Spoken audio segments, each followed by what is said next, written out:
अनंत कोटि ब्रह्मांड नायक सर्वेश्वर पूर्ण परात्पर ब्रह्म असंख्य कल्याण गुणगण निलय भक्तवांक्षा कल्पतरु शरणागत वत्सल भक्त वत्सल दीनबंधु दयाचरण भगवान श्रद्धा माधव की असीम कृपा करना से श्री हनुमान जी महाराज की परम पावन भावमयी सन्निधि में महापुरुषों की भाव उपस्थिति में एवं आप सभी श्रद्धालु भक्त वैष्णवों की मंगल सन्निधि में मानव जीवन का सर्वोत्कृष्ट फल भगवत गुणगान भगवत स्मरण का आनंद हम सभी भगवान की लीला चिंतन के माध्यम से प्राप्त करने जा रहे हैं। सर्वप्रथम आप सभी भक्तजनों के श्री चरणों में भगवत भाव सादर वंदन सादर नमन। आप सभी को यथा योग्य जय सिया राम, जय जय श्री राधे हरे शरण, जय श्री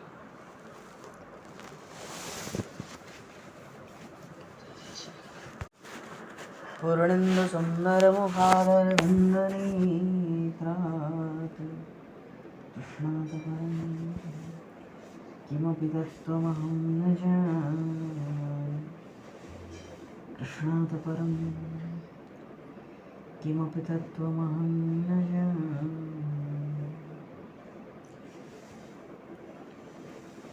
हरिश्चंद्र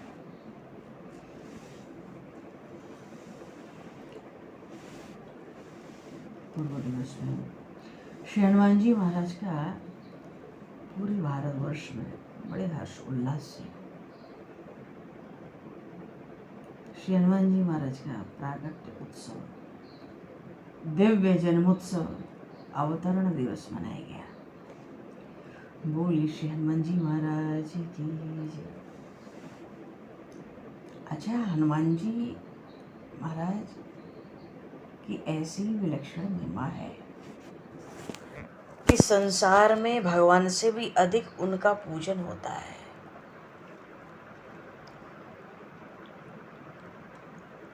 जहाँ भगवान श्री राम के मंदिर है वहाँ तो उनके साथ हनुमान जी विराजमान हैं ही, और जहाँ भगवान श्री राम के मंदिर नहीं है वहाँ भी हनुमान जी के स्वतंत्र मंदिर है।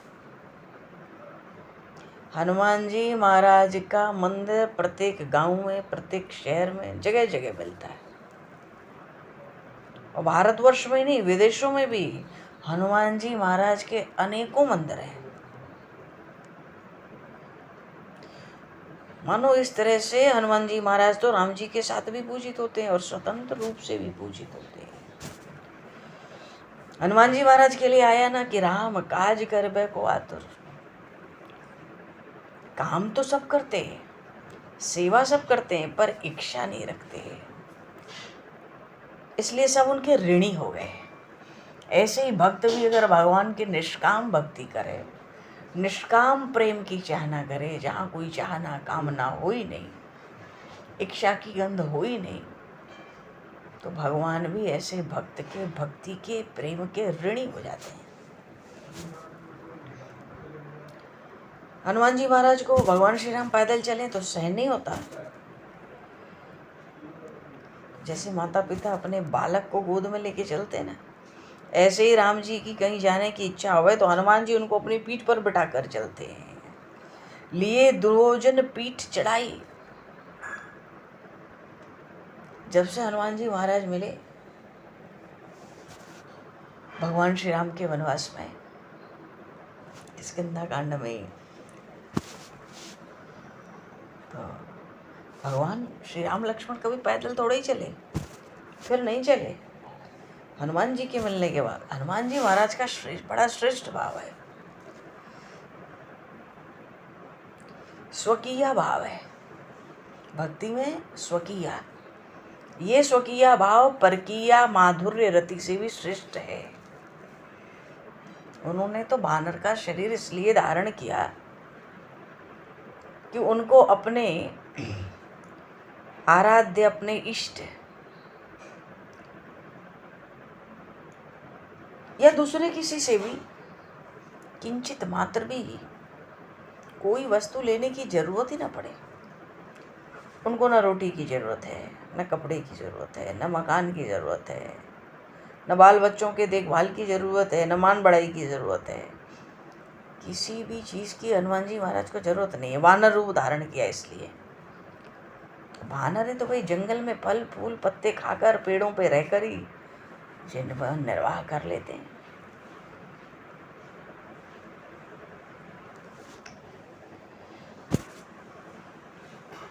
दूसरों के लिए बस करते ही हैं। लेकिन अगर लौकिक भाव ऐसा हो,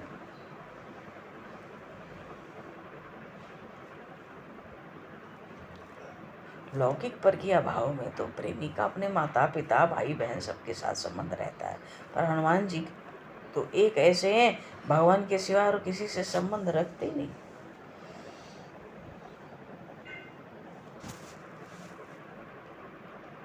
प्रभु से मिलने की जितनी ज़्यादा चाहना व्याकुलता हो जाए जीव को, तो भगवान को भी मिलना पड़ता है। भगत का दुख भगवान से सहा नहीं जाता।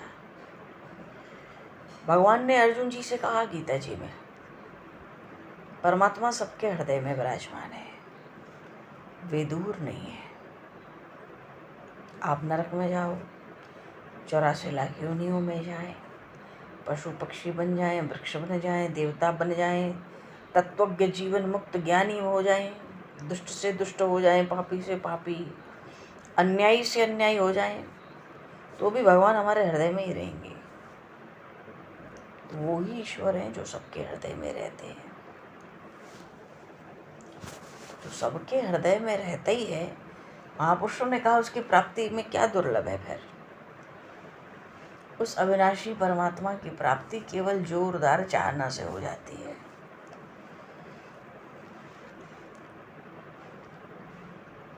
जब हम भगवान के बिना नहीं रह सकेंगे तो भगवान भी हमारे बिना नहीं रह सकेंगे।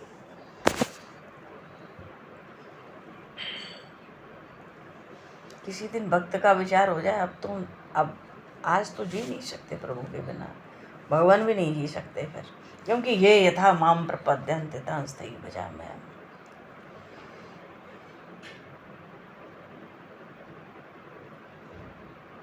अब एक मच्छर से गरुड़ जी मिलना चाहें और एक मच्छर गरुड़ जी से मिलना चाहे, तो दोनों की चाह होती है।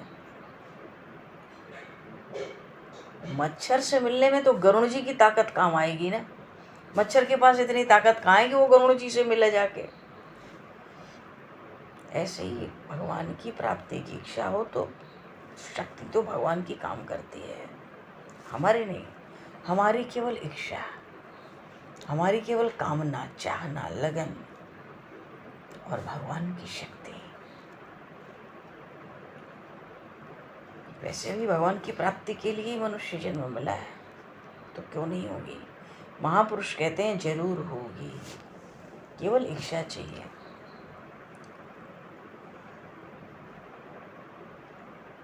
जीव रोने लग जाए तो भगवान भी रोने लगते हैं। हम भगवान के पास नहीं पहुंच सकते, तो क्या भगवान भी हमारे पास नहीं पहुंच सकते। भगवान तो जीव मात्र के हृदय में विराजमान है। भगवान ने स्वयं कहा है गीता जी में,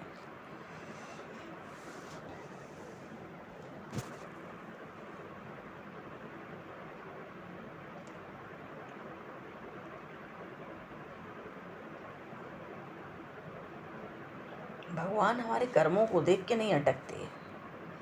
हमारे जो दुष्कर्म हैं, पाप हैं, अन्याय के कर्म हैं, भगवान अटक जाए तो भगवान नहीं अटकते। जन अवगुण प्रभु मान काऊ, दीन बंधु अति बदल स्वभाव।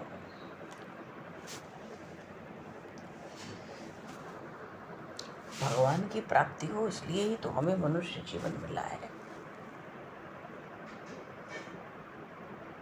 अब भगवान सोचते होंगे भाई तेरा काम मेरे बिना चलता है तो मेरा भी काम तेरे बिना चलता है।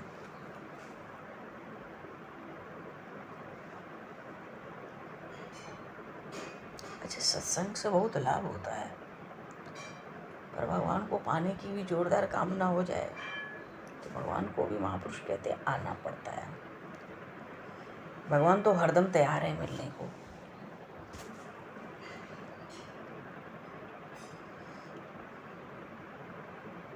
भगवान के समान कोई है ही नहीं।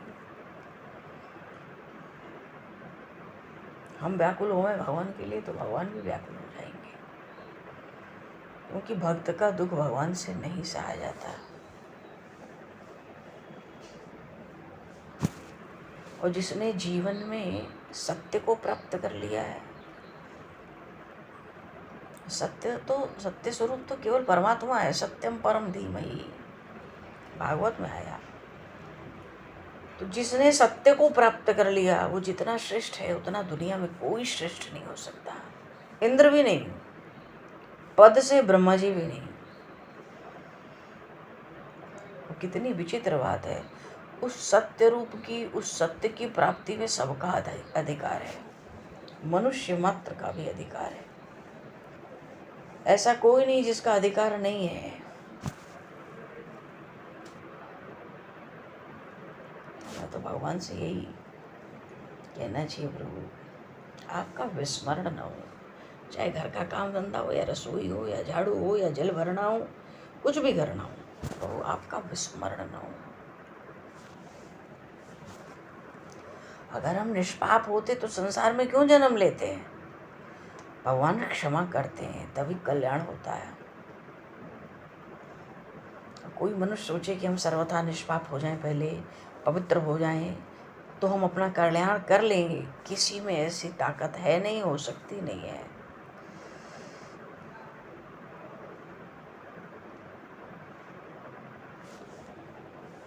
अगर भगवान का स्मरण भी बना रहे चाहे जैसे, तो सब काम एक दिन हमारा पूरा हो जाएगा, कोई काम बाकी नहीं रहेगा। पर चाहना भीतर ना रहे। धन संपत्ति नहीं चाहिए, मान बढ़ाई नहीं चाहिए, यश कीर्ति नहीं चाहिए, प्रसिद्धि नहीं चाहिए। एक ही बात, प्रभु आपका विस्मरण ना हो, आपको भुला ना बैठूं।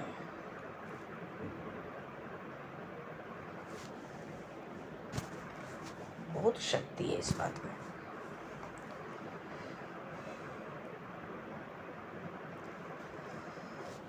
कि भगवान का विस्मरण ना हो, बहुत सामर्थ्य है, बहुत शक्ति है इसमें। क्योंकि भगवान के स्मरण से पाप नष्ट होते हैं, और पहले किए हुए पाप का अगर स्मरण कर लें तो पाप नया हो जाता है। लीला ही है भगवान की। भगवान की कितनी महिमा है। और फिर प्रभु के मिले बिना गुजारा भी तो नहीं है। आज नहीं तो हजारों करोड़ों जन्मों के बाद जीव कभी न कभी तो भगवान को प्राप्त करेगा ही, प्राप्त करके रहेगा। और जब तक प्राप्त नहीं कर लेगा उसका आवागमन मिट ही नहीं सकता।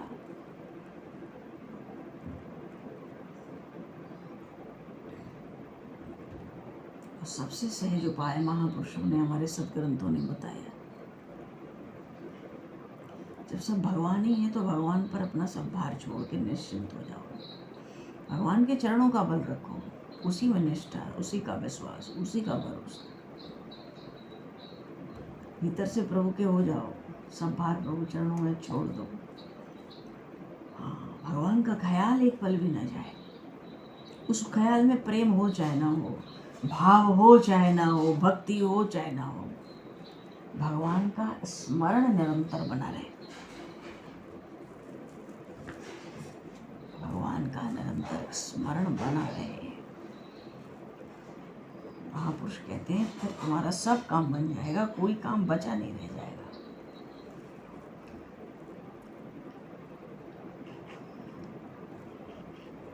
किसी दिन कथा में प्रसंग आया, एक बालक था मुसलमान का। उस सब में परमात्मा तो एक ही है, पर विधर्मी में भक्ति हो सकती है तो सजातियों में क्यों नहीं। भगवान तो भाव के भूखे हैं, प्रेम के भूखे हैं। कितने विधर्मियों ने भगवान को प्राप्त किया है। विधर्मी का अर्थ है जिनका धर्म, जिनकी शिक्षा दीक्षा मानो हमारे धर्म से विपरीत हो गए, फिर भी ऐसे जीव भी परमात्मा को प्राप्त करते हैं। एक दिन प्रसंग आया कि आया था कभी, एक बालक था, युवा हो रहा था, उसका नाम था सालबेग, मुसलमान था, युद्ध करने में पिता के साथ बहुत कुशल था, बहुत निपुण, उसकी वीरता का लोहा सब मानते थे, बहुत कम अवस्था। उसको अपने वीरता का इतना मद था कि उसके पैर जमीन पर नहीं पड़ते थे। और एक बार जब पिता के साथ युद्ध में गया और ऐसा रण कौशल दिखाया उसने, ऐसा पराक्रम, लोग दंग रह गए। पर भगवान तो किसी का मद नहीं रहने देते ना, भगवान किसी का अहम नहीं रहने देते, उस अहम को उतार कर उसको अपनाया करते। लड़ता तो था बहुत बहादुरी से, पर दैवगति, अचानक सिर पर तलवार पड़ गई, सिर फट गया, मूर्छित होकर गिर गया। इतने सेवक थे, उठाकर लाए, शिविर में लाए, कई दिनों तक मरहम पट्टी, कोई लाभ नहीं। पिता ने घर भिजवा दिया, माता ने तन मन से सेवा की, बहुत दिन बीते, जरा भी आराम नहीं हुआ। पिता ने सोचा रोग तो ज्यों का त्यों नहीं बढ़ते ही जा रहा है। धीरे धीरे खोज खबर लेना भी पिता ने छोड़ दिया, मन हटने लगा, क्यों मरेगा ही आज नहीं तो कल, अब अपने काम का रहा नहीं, लाभ होता नहीं रोग में, रोग बढ़ रहा है।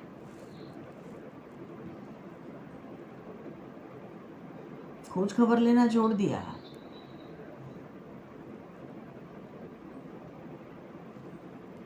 और माँ ने तो तन मन धन से सेवा की ना, माँ की सेवा में स्वार्थ का तो लेश भी नहीं होता। घर में जितने थे वो और उदासीन हो गए।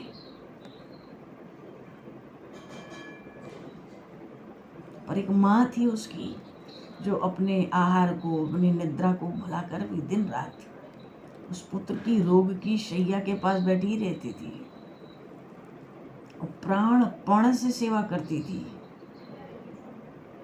और उस बालक का कष्ट बहुत बढ़ गया समय के साथ। किशोर अवस्था थी उस बालक की, बड़ा वीर था, वीर था तो मद था। प्रभु अभिमान तोड़कर भक्तों को अपनाया करते हैं। वो काय बात का भक्त तो था नहीं। मुसलमान का बालक युद्ध करता, अत्याचार करता, हिंसा करता था पिता के साथ मिलकर। ये मुगलों के शासन के काल की बात है। अच्छा, जब पिता ही उदासीन हो गया तो मरेगा, इसका रोग ठीक होता नहीं, छोड़ो इसकी खोज खबर लेना। तो घर में और जितने थे वो भी हट गए भाई, वो भी उदासीन हो गए। उदासीन का अर्थ है कि भाई न भला न बुरा, न हित न अहित, सबको मालूम था इतना वीर है, इतना बहादुर, अब तो मरेगा। एक घाव भरता ही नहीं था उसका। बहुत कष्ट उसका बढ़ गया उस बालक का। तो एक दिन रात को बहुत निराश हो गया, तो उसने अपनी माँ से कहा, वो बैठी रहती थी दिन रात उसकी रोग शैया के पास। उसने माँ से कहा, माँ अब मैं बचूंगा नहीं। माँ ने कहा, ना बचे तेरी बीमारी, ऐसा क्यों बोल रहा है? और बालक कहता है, नहीं माँ, मैं सच कहता हूँ, अब मैं नहीं बचूंगा, और फिर मेरे बचने की इच्छा भी नहीं है। दिन रात यूं दुख भोगने से तो अच्छा है कि वो मरने का एक बार का कष्ट कम ही होगा। अम्मा अब मैं बचूंगा नहीं। उसकी माँ ने कहा, अरे पागलपन की बात क्यों करता है? मरे तेरा शत्रु, उसकी उम्र पाके तो 100 वर्ष जी, तो ऐसा क्यों कहता है? माँ का हृदय तो भीतर से फटा जाता था।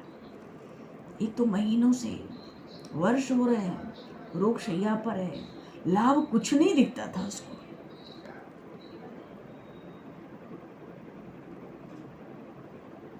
पर सबने छोड़ दिया, माँ ने नहीं छोड़ा उसको। कहता, नहीं माँ, अब मुझे बचने की बिल्कुल आशा नहीं है, और देख माँ, अगर मेरी मौत नहीं आई ना मुझे, तो मुझे अब आत्महत्या करनी पड़ेगी। क्यों? अब मुझसे ये दुख सहा नहीं जाता। और माँ, तू तो मेरे अपराधों को क्षमा कर। मैं तेरी एक कृतज्ञ संतान हूँ। मानो वो स्वीकार करता है, सेवा तो मुझे माँ की करनी चाहिए। कभी की नहीं और माँ इतनी सेवा करती है, तो मैं तो कृतज्ञ ही हुआ ना। वो क्षमा मांगता है, कहता है ऐसी कृतज्ञ संतान को माँ तो भूल जा। माँ लंबी सांस लेती है भीतर भीतर, अपने दुख को प्रकट नहीं करती है, क्योंकि बालक को पीड़ा, और उस पीड़ा की अवस्था में उसको असहनीय पीड़ा थी उस बालक को। और ऐसी मार्मिक बातें वो करता तो माँ का हृदय तो फट ही जाएगा। माँ के नेत्रों में आंसू भर जाते थे, बरसने लगते थे, बड़ी कठिनाई से रोक पाती थी, और बड़े प्रेम से, बड़े वात्सल्य से हृदय से लगाती। कहती कि भाई देख, तू अगर चला जाएगा तो किसका मुंह देख के जीऊंगी। मेरा बलिदान देकर तेरी रक्षा होती तो मैं तैयार हूं, पर ऐसा क्यों होने लगा। अब मुझे तो अपने कर्म का फल बेटा भोगना ही पड़ेगा।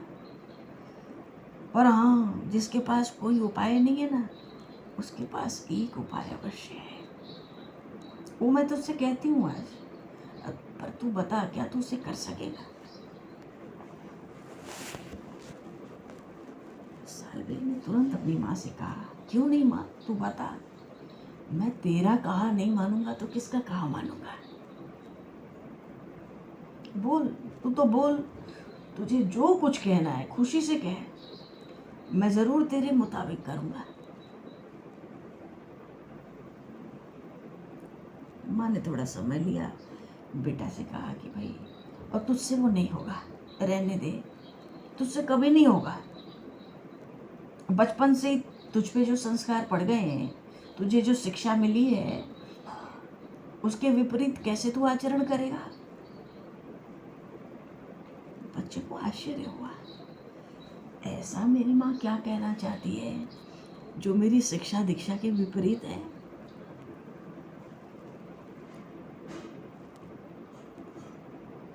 थोड़ी शंका हुई माँ की बात पे उसको, पर उसकी व्याकुलता बहुत बढ़ गई भीतर से। मेरी माँ ने तो ऐसी कभी कोई बात नहीं की। वो कहता है, माँ तू क्या कह रही है, मैं कुछ समझ नहीं पाता हूँ। मेरी शिक्षा दीक्षा के प्रतिकूल तू क्या कहना चाहती है। क्योंकि इसका तो बड़ा रण कौशल था, बड़ा वीर था, इसको अपनी वीरता का बड़ा अभिमान था। पर भगवान किसके अभिमान को रहने देते हैं। जिस जीव को प्रभु अपनाना चाहते उसमें अभिमान हो ही नहीं सकता। अभिमान के रहते प्रभु अपना ही नहीं सकते।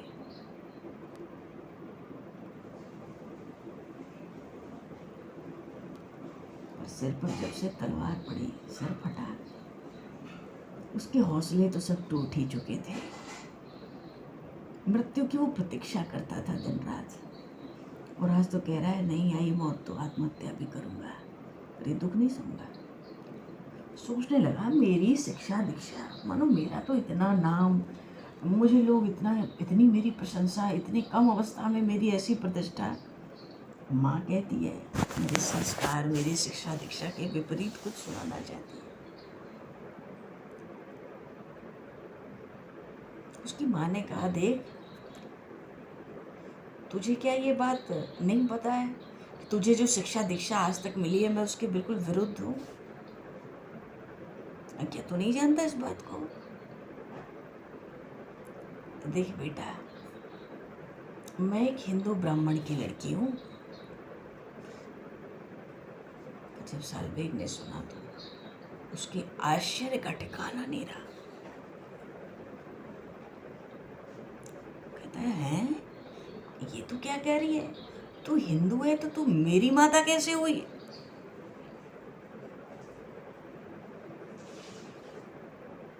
माँ ने सब संकोच छोड़ के सब सुना डाला।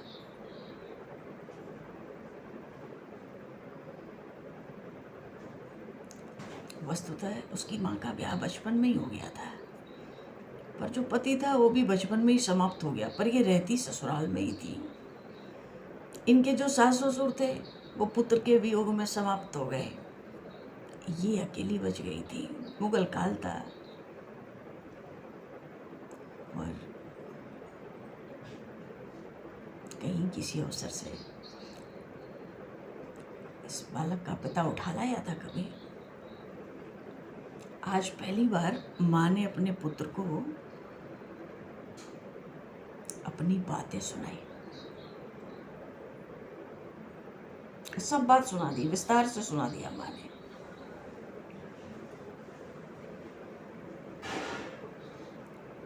पर माँ को ये प्रसन्नता है कि एक पुत्र तो है, पर सोचती है कि मेरा ऐसा दुर्भाग्य है कि ये सुख भी मेरे भाग्य में बधा ही नहीं है, मानो लिखा ही नहीं किस्मत में। तू मरने को कहता है, तू मरना चाहता है। माँ का हृदय तो भाव के आवेश से भरा आया, सब अपनी बातें पुरानी सुनाते सुनाते कंठ भी रुक गया।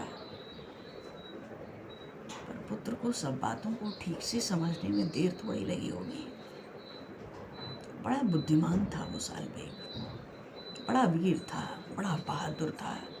अवस्था उसकी बहुत कम थी।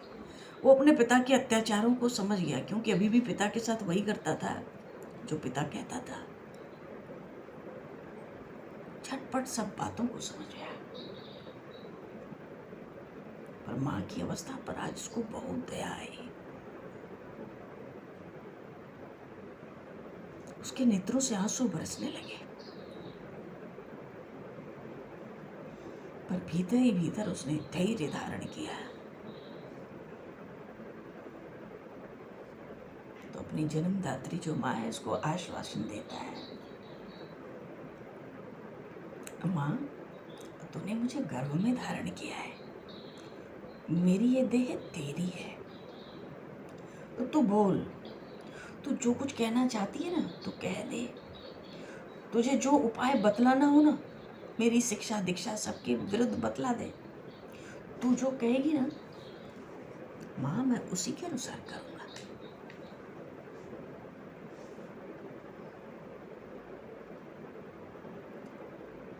माँ बोली, पर वो उपाय निरुपाय का एक ही उपाय है, परमात्मा।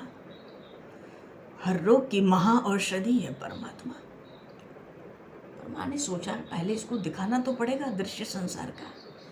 देख तेरे पिता की क्या हालत है, तुझे छोड़ गया, मुझे छोड़ गया, मुझ में कोई आकर्षण नहीं बचा, तू किसी काम का नहीं बचा, कोई हम दोनों की खोज खबर लेता नहीं, जिसके लिए अपना जीवन तूने जोखिम में डाला। किसी को भेजकर तेरी खबर भी नहीं लेता तेरा पिता। क्या कारण है? एक ही कारण है, तू भी बेकाम और मैं भी बेकाम। उनका ऐसे ही बहुत परिवार है, कोई स्वार्थ तुझसे मुझसे अब बचा नहीं है, इसीलिए तो हम सबका तिरस्कार है। पर बेटा एक बात है, भगवान अगर तेरी रक्षा कर दे तो तू ही तो मेरे जीवन का सुख है, और तू नहीं तो फिर जीवन मेरा किसी काम का नहीं। और फिर तू तो दासी पुत्र है ना, इसलिए तेरे पिता तुझे याद नहीं करते, क्योंकि पिता का भक्त बहुत बड़ा था वो, तभी तो आज तक उनके साथ ही रहता था, जो कहते आंख बंद करके करता। माँ ने पहले उसको पूरा दृश्य दिखाया, पर मेरे जीवन का धन तो तू ही है, और तू ना रहे तो संसार ही सोना है। माँ तो कहती मैं अंधी हूं, तू मेरी आंख है, अब तेरे बिना कैसे जीऊंगी। पर हाँ, यदि तू मेरे कहे अनुसार चलने का मुझे विश्वास दिला दे तो मैं वो उपाय तुझे बतला दूंगी, और नहीं तो तू निश्चय जान ले, तेरा और मेरा ये जो पापी शरीर है ना, एक साथ नष्ट हो जाएगा।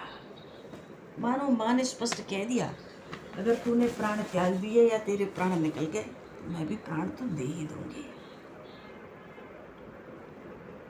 बालक के नेत्रों से भाई दुख के आंसू बरसने लगे। कहता है मैं तुझे एक बार नहीं 1000 बार प्रतिज्ञा करके कहता हूँ, तू जो कहेगी उसी का पालन करूँगा। पर हाँ, एक प्रतिज्ञा आज और करता हूँ, यदि मैं अच्छा हो गया ना तेरे उपाय से तो माँ तेरे सब आंसू पोंछ दूंगा। अब जीवन में तुझे कभी रोने का अवसर नहीं आएगा। अब तो रो मत, हाँ मुझे वो उपाय शीघ्र बता, मैं उसका पालन जरूर करूँगा। तो कुछ तो शीतलता मिली होगी उस माँ के हृदय को। उसने भी अपने आंसू पूछे, तो माँ ने उसको उपदेश दिया, भीतर से सब कपट छोड़ दे और पूर्ण विश्वास रख और बड़ी श्रद्धा से उन आनंद कंद, नंद नंदन, वृंदावन चंद्र भगवान श्री कृष्ण का अब तू भजन कर।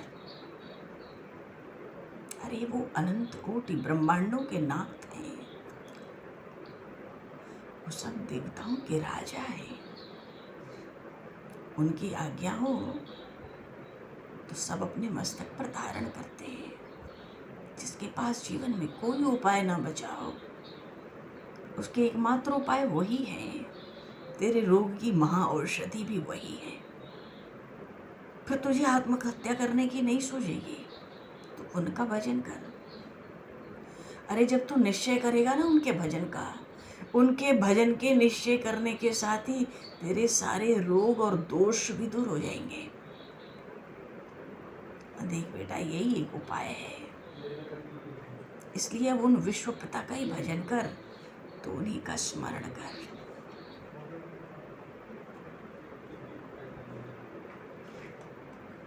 उस पुत्र ने कहा, दो पल तो भाई मुसलमान का लड़का था, आज तक हिंसा अत्याचार करता था। दो पल तो रुका, दो क्षण के बाद कहा मैं ऐसे ही करूँगा, उन्हीं का भजन करूँगा।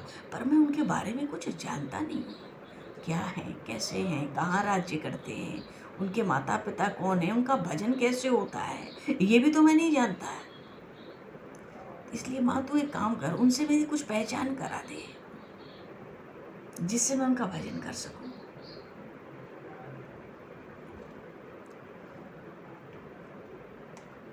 माता को तो भाई जहाँ रहती थी न जाने कितने वर्ष बीत गए, प्रभु की कथा सुने और सुनाए। सुनाने का तो प्रश्न नहीं था, सुने हुए भी न जाने कितने वर्ष बीत गए थे। वहाँ कौन नाम लेगा? जिन लोगों से वो गिरी थी वहाँ कौन नाम ले सकता है? श्री राम का, श्री कृष्ण का।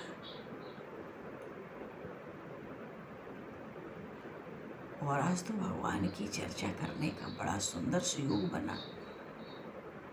प्राण से प्यारे प्रभु की चर्चा का अवसर मिले तो भक्तों के आनंद का कहाँ आर पार रहता है। मुस्कुराई तो कहती है, देख मैं एक एक करके तुझे सब बतलाती हूँ, तो ध्यान देकर सुन।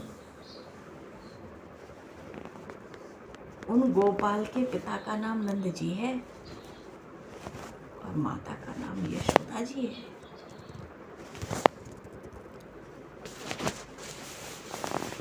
उनकी अर्धांगिनी श्री राधिका जी है। और उन श्री कृष्ण का बेटा रूप बड़ा ही मनोहर है और वृंदावन के तो राजा है। वो राज्य करते हैं तो सारी प्रजा बड़े सुख में दिन बिताती है। कैसा सुंदर स्वरूप है, उनको देखकर कामदेव भी मोहित हो जाए।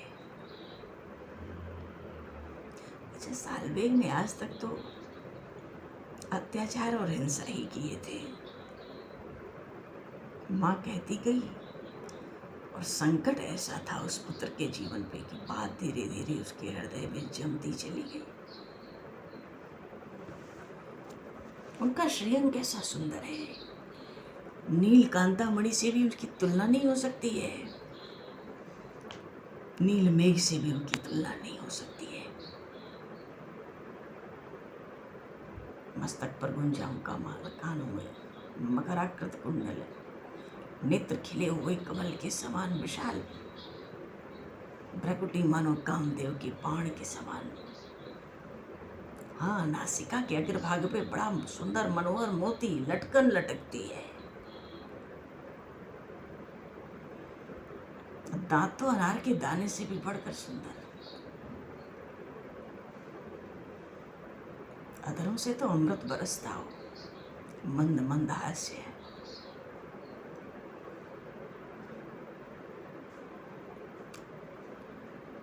प्रभु के इस सुंदर श्रीमुख को देखकर तो चंद्रमा भी लज्जित होता है। गर्दन भी वैसी सुंदर, सुंदर बनवाला धारण करते हैं वो नंदनंदन। भुजाएं बड़ी विशाल है, तरह तरह के रत्नों के आभूषण वक्ष पर शोभा देते हैं। उंगलियों में रत्नों से जड़ित सोने की अंगूठियां पहन रखी हैं, पीताम्बर धारण किया है, चरणों में नूपुर बजते हैं।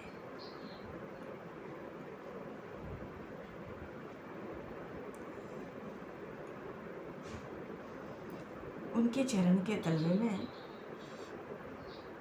ध्वजा का, कमल का, वज्र का, अन्य अन्य जाने कितने चिन्ह बने हुए हैं चरणों में। कैसी शोभा होती है। और सबसे बढ़ के तो उनकी मुरली है, सबको अत्यंत प्रिय लगती है। इसी मुरली ने ब्रज की गोपियों को पागल बना दिया। उन प्रभु का यथार्थ वर्णन तो कोई जीव कर नहीं सकता।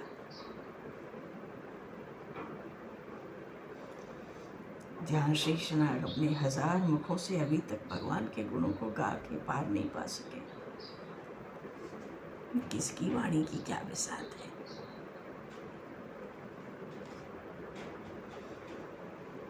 माँ ने सुना दिया, परिचय दे दिया, रूप दिखा दिया और कहती है बेटा अब तो वो जो श्री त्रिभुवनपति है ना, विश्व मोहिनी उनका जो रूप है, आंख मूंदकर उनका ध्यान कर।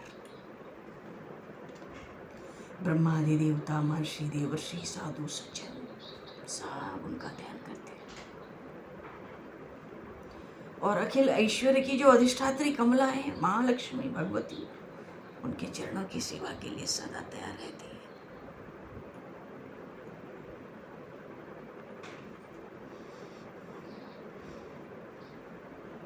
भक्त भी उसी चरण सेवा की इच्छा करते हैं। और तू उन्हीं की शरण ले ले, और तू उन्हीं का ध्यान कर। मेरे पिता बड़े भक्त थे, मुझको बाल्यावस्था में ही ये परम मंगल दिव्य स्वरूप का उपदेश दिया था उन्होंने, और कहा था बेटी जब कभी कर्म फल के वश तुझे कोई दुख हो, संताप हो, तेरे ऊपर बड़ी भारी विपत्ति आ जाए, तो तू एक बार आंख मूंद कर इस श्याम सुंदर मुरलीधर की मूर्ति का ध्यान कर लेना, और जरूर तेरा सब संताप चला जाएगा।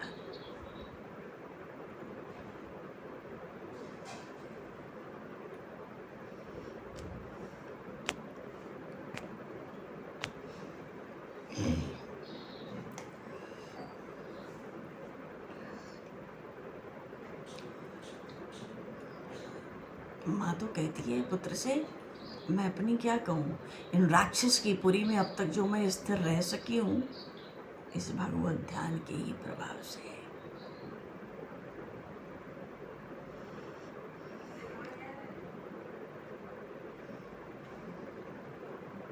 और तू भी उन्हीं श्याम सुंदर के स्वरूप का ध्यान कर, इससे तेरे सब दुख जाते रहेंगे।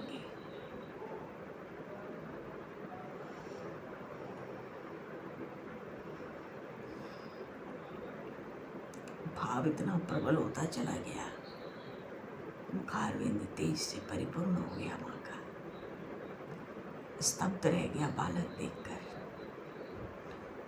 उसके मन का सब मैल ही धुल गया, उसका अंतःकरण शुद्ध हो गया। थोड़ी देर बाद माँ से पूछा, माँ तुम्हारे वो जो वृंदावन चंद्र हैं, उनका रूप तो मुझे मालूम हो गया, पर माँ वो मिलेंगे कहाँ?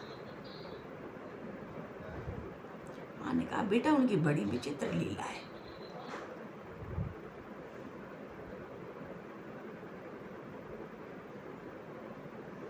तो जहाँ कहीं भी उनका चिंतन करेगा ना, वे वहीं पर आकर वैसे ही प्रकट होंगे, आ बराजेंगे। अब इसलिए सब भय छोड़ दे, सब शंका छोड़, उनका चिंतन कर, उनका ध्यान कर।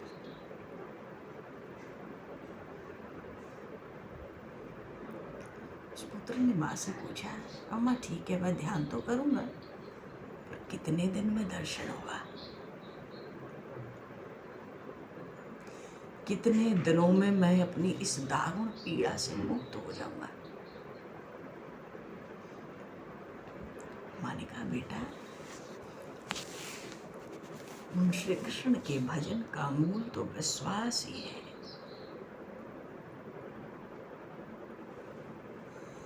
इसलिए कोई शंका मन में मत आने दे, दृढ़ विश्वास से उनका ध्यान कर।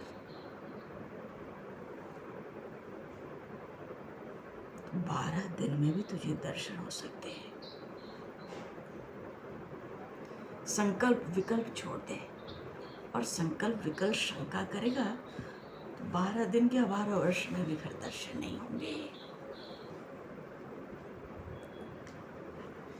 प्रसन्न हुआ, पुत्र प्रसन्न हुआ। माँ कहती है, श्रद्धा से ध्यान कर, चिंतन कर, प्रभु कृपा करेंगे तो तेरा काम और जल्दी बन जाएगा। तो पहले ही बड़े भारी कष्ट में है।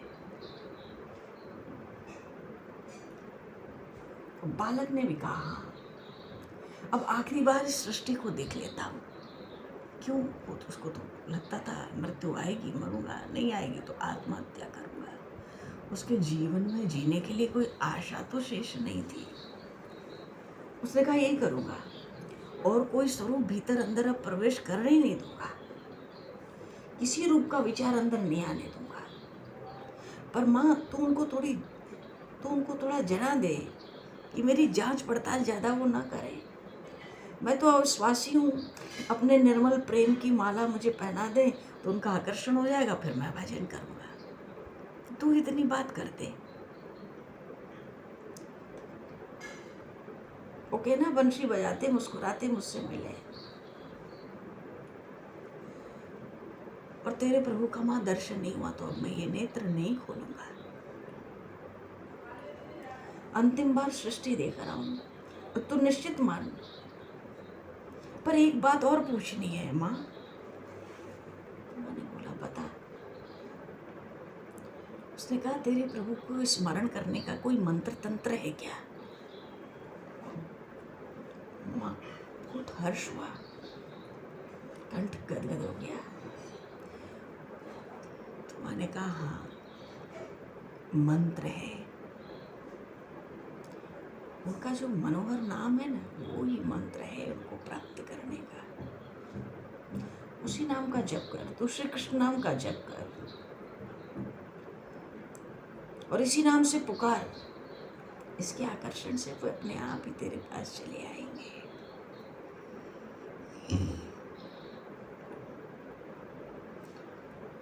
जय जय गोविंदा गोविंदा, मोहन हर लो गोविंदा। जय जय गोविंदा गोविंदा, रूप ध्यान दो गोविंदा। जय जय नंद नंदा ब्रज चंदा, आनंद कंदा गोविंदा। जय जय नंद नंदा ब्रज चंदा, आनंद कंदा गोविंदा। जय जय गोविंदा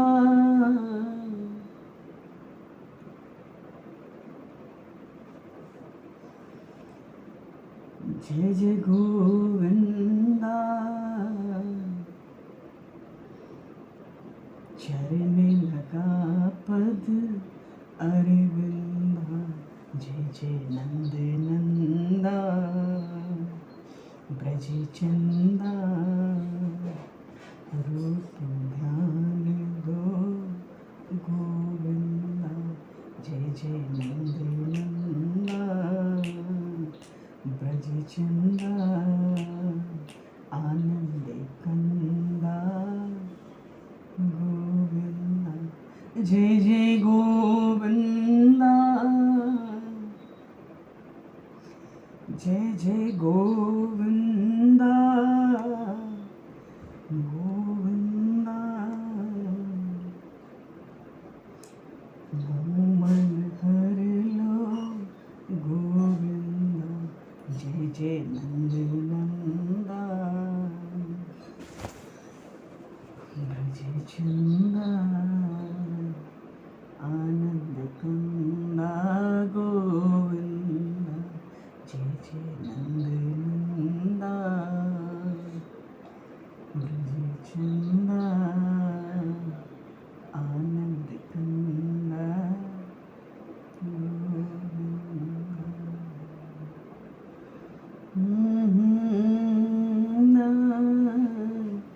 गोविंदा,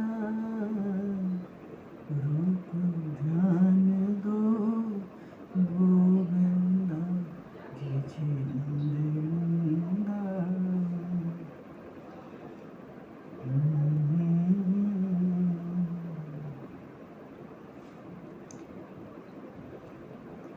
बोली श्री नंदन श्याम सुंदर भगवान की जय।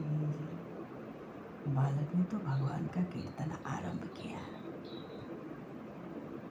माँ के उपदेश से। चलो जी, आज बहुत समय हुआ। कहा तो हम लोग हनुमान जी महाराज का गुणगान कर रहे थे।